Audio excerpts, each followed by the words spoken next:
大家好，我是福来。有很多朋友经常这样问：刚买回来的新锅清洗干净了，是不是就可以直接炒菜用了？问得非常好。先来听一下它的声音就很清脆，这是一口生铁锅。先把手把柄装上，无论你是铁大叔还是铁大婶的都一样。其实每一口新锅刚出厂的时候，都会残留有一丁点的工业用油。想做好菜，首先要有一口好锅。那么刚买回来的时候是怎么开锅的？接下来和大家分享一个详细的流程。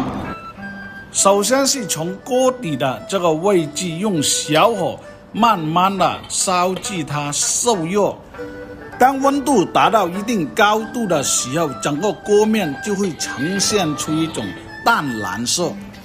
这个时候不要放水，而是加入几块的肥猪肉，同样是用小火，用个锅铲压住猪油，慢慢的涂至整个锅的表面。因为每口新锅在没用之前都会带有一定的铁腥味，这个很正常，所以在开锅的这个环节是很有必要的。猪油煎制出来了以后，再加入适量的生姜片，还有一个就是茶籽壳，同样是放到锅里面一起煸炒。这两样东西可以起到一种去除铁腥味的好处。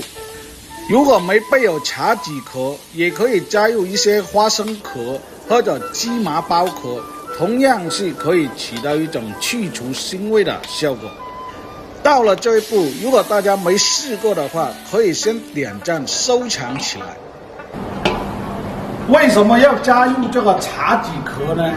因为它在煮制的时候能够去除整个锅表面出厂的时候残留的一些工业用油，所以加入这东西。先用大火烧开，再改为小火煮它20分钟，生铁也变了熟锅了。再去把它清洗干净，同样是放回到炉灶里面，用小火把它烧干表面的水分。接下来的这一步就是用米水来泡它一个晚上，第二天就可以用了。而且呢，越炒越香。好了，本期的视频就和大家分享到这里，感谢您的观看和支持。